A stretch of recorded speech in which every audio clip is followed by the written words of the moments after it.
Oke, halo guys and welcome back to my channel Kironimo. Di video kali ini kita bakal lanjutin pembahasan light novel untuk anime Seino Nakama-chan itu Nah, di video kali ini kita bakal lanjutin dari part sebelumnya, dimana kita udah bahas chapter terakhir 67 ya. Nah, sekarang kita masuki 68 sampai chapter 72. Wow, ini gue gaspol sih guys.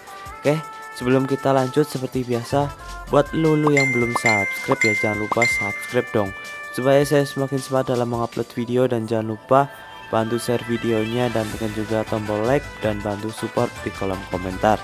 Kalau sudah, langsung aja, ini dia. 私さ、せっかく悪いんだよね。照れないでよ。大丈夫でしょ。だって君弱いもん。 Untuk chapter 68 judulnya adalah Menginjak-injak Kehidupan Santai. Pusat kota, Sultan, Ares dan Sisandan sampai di depan toko obat Red dan Led. Nah, jadi di sini di part sebelumnya kita udah lihat Sisandan ini sedang menyamar menjadi Danan, dan ia bertemu dengan Ares di penginapan ya. Dan ada beberapa perbincangan yang nanti intinya si Danan itu bakal kasih tahu si Ares tempat atau toko si Red ya. Bagi Ares, mendobrak pintu dengan sihir tanpa menimbulkan suara, bahkan tanpa menimbulkan suara klik dari kunci pintu bukanlah tandingannya. Tapi di dalam tidak ada siapa-siapa. Ares pun marah setelah Sisandan mengatakan kemungkinan Gideon telah bekerja sama dengan pahlawan. Ares menendang lemari dan meja sehingga berantakan. Obat-obatan berceceran. Sisandan tersenyum. Apa reaksi Gideon nantinya setelah melihat ini? Ares pun meninggalkan toko. Sisandan masih hidup? Red bertanya sekali lagi untuk memastikan. Nah, kayak jadi ini scan-nya di perjalanan ya. Si Red sama Danan sedang menyusul Tise sama Lid ya, yang dalam perjalanan ke reruntuhan. Kedua orang itu berlari di jalanan berawa. Ya, makhluk yang merobek tangan kanan Danan kemudian memakannya tidak salah lagi. Kalau bukan iblis Asusar Sisandan yang pernah kita kalahkan di Logavia. Tapi kita tahu sendiri kalau kita sudah benar-benar membunuhnya. Tidak, aku ini orang yang tidak pernah melupakan musuh-musuhku. Cara berpedangnya tanpa diragukan lagi adalah milik Sisandan. Danan yakin kalau yang menyerang dirinya adalah Sisandan. Benua kegelapan dan perlindungan ilah setan masih menyimpan banyak misteri. Tapi Red penasaran, apakah mereka bisa menghidupkan orang mati? Entahlah. Di depan kami ada seorang penjaga yang sedang menunggang kuda, tapi kami berhasil melewatinya di saat penjaga tersebut tengah sibuk menenangkan kudanya yang kaget. Danan berlari tanpa merasakan lelah karena skill resistensi lelahnya. Dengan kecepatan kita seharusnya sudah menculik dan Tise. Apakah dia menggunakan semacam siroh untuk meningkatkan kekuatan dan menyembuhkan Drake-nya? Aku sih tidak berpikir begitu. Untuk apa mereka melakukan sampai segitunya? Pokoknya kita harus bergerak cepat. Hei Gideon. Di waktu bersamaan kami merasakan ada sesuatu yang kuat di atas langit. Dan sigap Gideon dan Danan pun merunduk di rawa ya. Di atas langit terlihat sosok naga. Itu kan Spirit Drake. Kalau itu Spirit Drake, siapa yang memanggilnya? Ia tidak percaya kalau di Sultan ada seseorang yang memegang perlindungan ilahi yang dapat menggunakan sihir tingkat tinggi untuk memanggil Drake. Pemanggilan Drake adalah sihir pemanggilan tingkat tinggi di antara sihir pemanggilan lain. Tujuannya, dia menuju gunung tempat pahlawan sama berada kan? Gumam Danan. Musuh melintas melewati udara. Meskipun tujuan kami sama, jalur udara dan jalur darat itu sangatlah berbeda. Bahkan kami melewati rawa dan dataran yang terjal begini. Gideon, jangan khawatirkan aku. Kau langsung aja, gas aja. Aku akan menyusulmu. Ayo kita masuki chapter 69 judulnya Lid bimbang dan memutuskan. Sesosok Spirit Drake bergerak sangat cepat di atas langit. Itu bukan Spirit Drake biasa. Kecepatannya seakan diperkuat semacam sihir. Sebenarnya kecepatan dan kecepatannya sama, tapi yang membedakan yaitu Red melewati jalur darat. Saat ada belokan, kecepatannya pasti melambat. Nah, sedangkan Spirit Drake kan hanya lurus doang ya, nggak ada halangan rintangan. Setelah meningkatkan kecepatan lagi, Red melihat dua ekor Drake, Lead dan Tise. Drake yang tengah berlari menoleh dengan ekspresi terkejut terheran-heran. Saat Red berlari di sampingnya, mereka bahkan berseru seakan ingin tahu kenapa manusia seperti Red bisa menyamai kecepatan Drake. Roh air dan angin berputar mengelilingi para Drake yang berguna mengatasi kelelahan Drake dan meningkatkan kecepatan. Ternyata benar, mereka menggunakan sihir untuk meningkatkan kecepatan.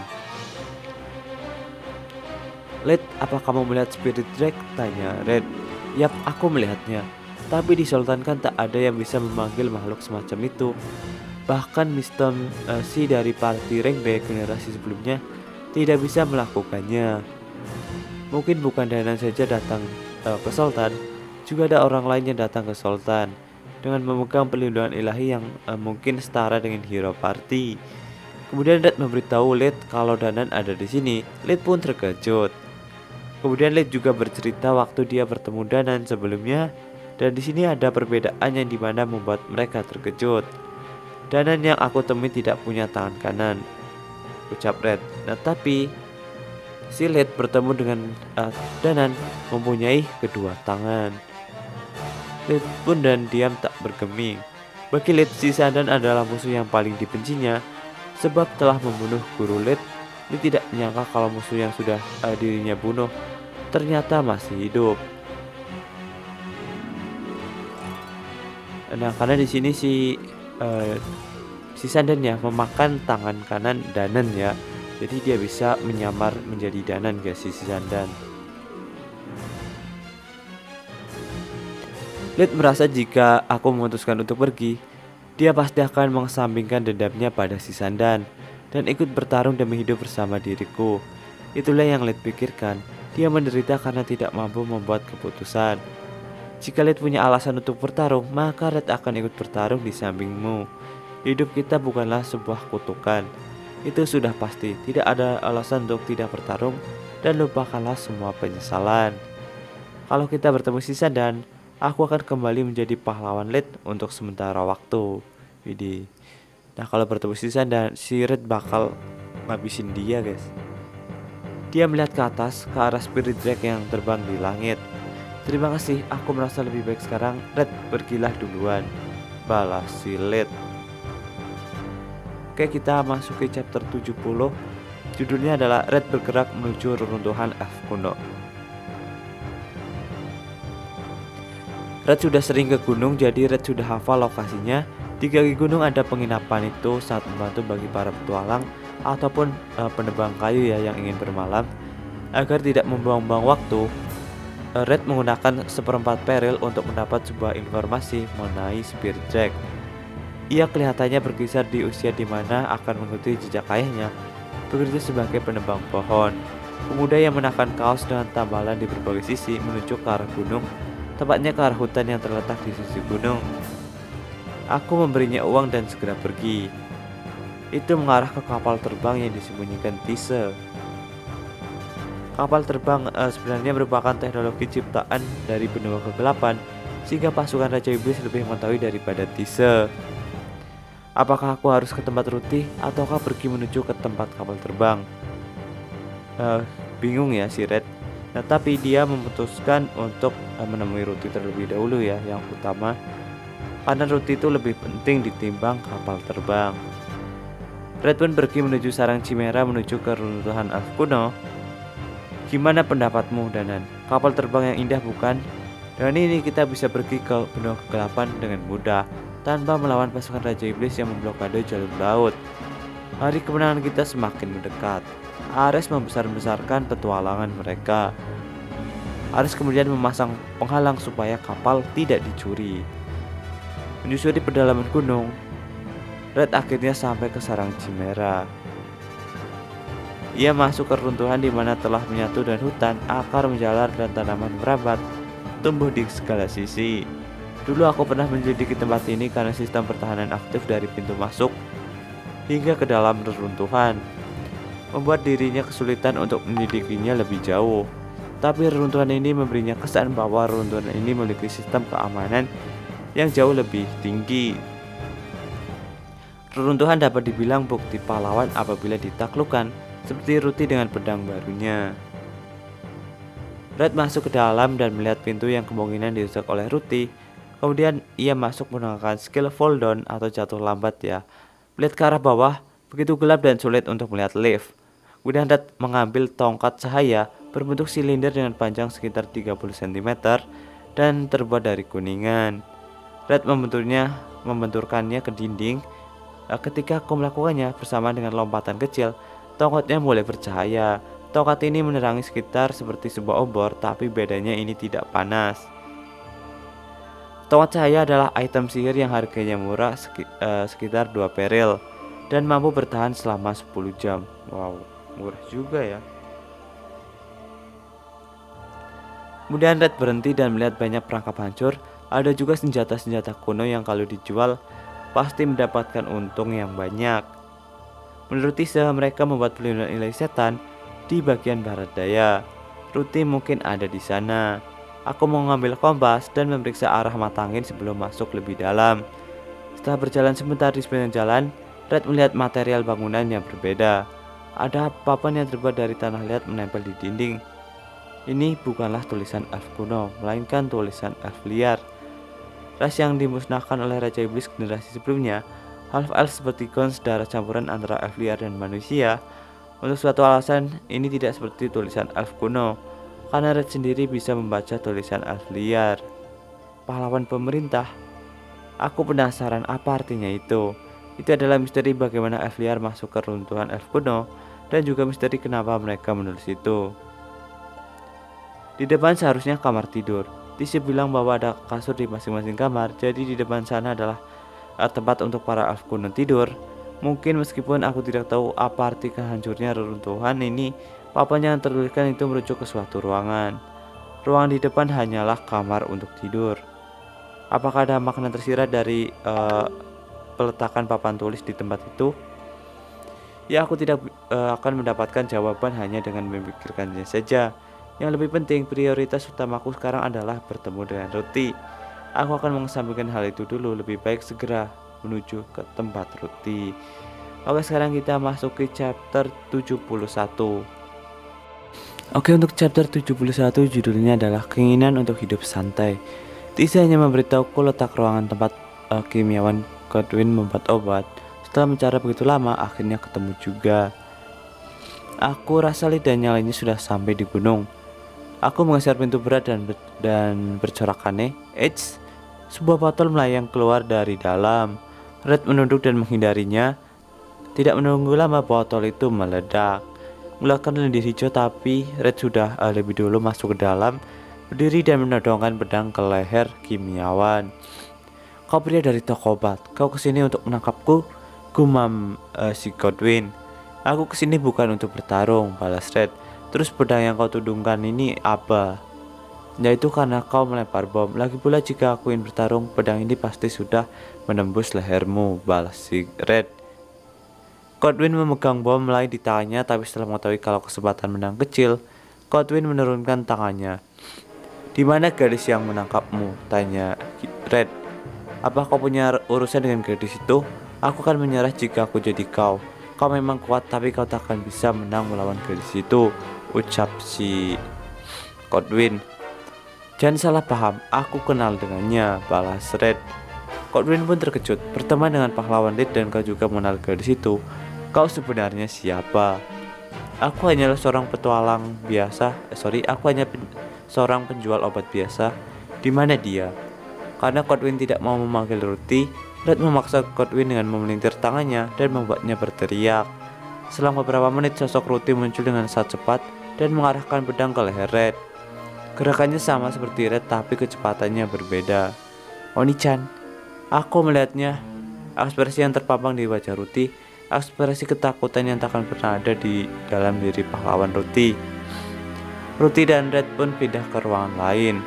Godwin terkejut melihat tingkah Ruti, namun ia masih takut pada Ruti. Ia menuruti perintah Ruti untuk beristirahat. Sekarang ke topik utama. Ruti, aku sudah mendengar situasinya dari Tise. Bahwa Ruti gemeteran. Red melihat ke bawah berpikir apa yang harus ia katakan. Ruti mungkin berpikir kalau si Red ini marah, menggunakan perlindungan ilahi setan dan menghancurkan penjara. Itu merupakan suatu tindakan yang tidak pernah terbayang dari dalam Ruti. Maafkan aku karena selama ini tidak bisa melakukan apapun untukmu, ucap si Red. Aku berkata sambil menunjukkan kepala. Red selalu mencari cara untuk menekan dorongan perlindungan ilahi milik Ruti dan ia merahasiakannya dari semuanya. Kemudian ia berkata sambil mengambil obat dari ikat pinggang. Ini adalah obat rahasia dari Avliar. Red sudah mencobanya pada Demi. Kemudian Red bercerita masa lalu petualangannya bersama Ruti dan mengalahkan Raja Iblis. Kenapa Oni-chan ingin mengalahkan Raja Iblis? Tanya si Red. Ruti menatapnya dengan mata penuh kecemasan. Aku hanya ingin melindungimu, Bal. Dasar bodoh. Bukankah sudah jelas itu karena Ruti adalah orang yang sangat penting dalam hidupku? Aku sudah tidak tahu kalau Ruti akan berpetualang. Jadi aku pun mempersiapkan diri karena itulah. Jika Ruti ingin menjadi pahlawan, maka aku tidak akan pernah ataupun menyalahkan Ruti, ucap si Red ya. Entah apa yang akan dipilih oleh Ruti, aku akan mendukungnya. Oni-chan, aku benar-benar egois mementingkan diri sendiri. Aku sudah gagal sebagai seorang pahlawan. Tidak apa-apa, balas Red. Dari posisi begitu, ia tidak bisa melihat ekspresi Ruti, tapi ia bisa merasakan kehangatan tubuh Ruti dari kedua telapak tangannya yang melekat di pipinya. Oke, kita masuk chapter 72, judulnya adalah Kodwin berkeringat dingin. Aku Tise, teman pahlawan Ruti sama. Redsan sudah pergi lebih dulu, Lidsan dan aku baru sampai di reruntuhan, ucap Tise. Lid mendeteksi ada dua orang di pegunungan menggunakan sirahnya. Mungkin orang yang memanggil spirit mereka, gumam si Lid. Pengendali roh hanya bisa merasakan kehadiran dari jarak jauh. Sebagai pemegang perlindungan ilahi pembunuh, ia juga bisa melacak kehadiran seseorang, bahkan bisa melacak jejak seseorang yang sebelumnya pernah datang ke tempat tersebut. Hanya ada 3 orang, Ruti sama, Kodwin dan Redsan.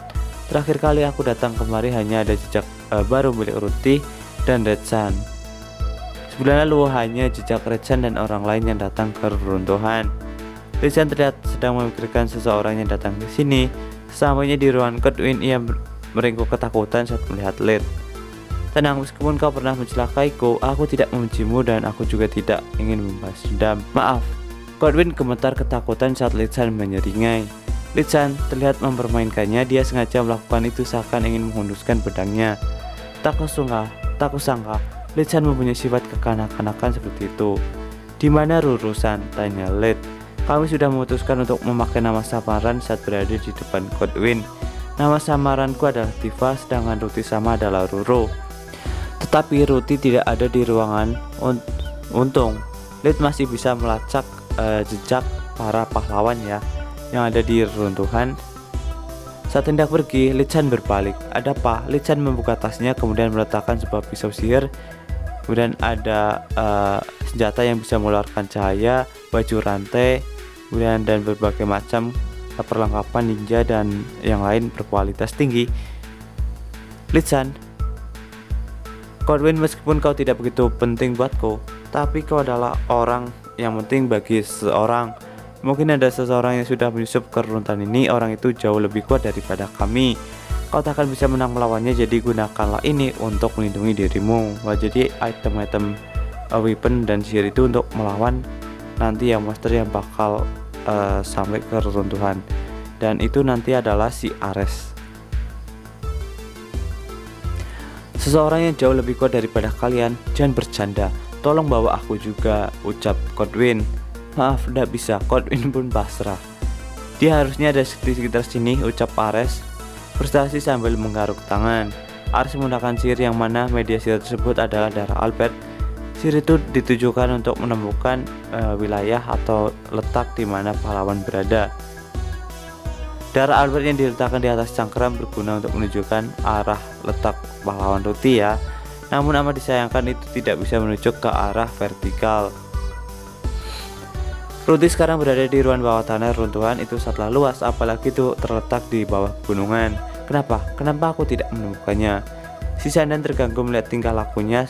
Nah, si Sandan udah tahu sebenarnya kalau ia ada di reruntuhan ya si Ruti. Nah, tapi karena berpikir dua kali, kalau si Danan ini otaknya otak otot ya, jadi si Sandan masih diam, atau si pahlawan yang nyamar ini masih diam.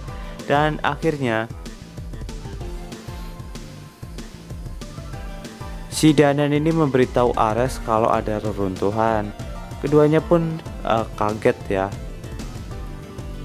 Dan si Sandan diam-diam menyeringai karena mengetahui monster-monster itu dimanfaatkan oleh para petualang dan yang lain-lain, terutama beda ras ya. Oke, mau cukup sekian ya untuk video kali ini. Jangan lupa subscribe and like. Bye bye.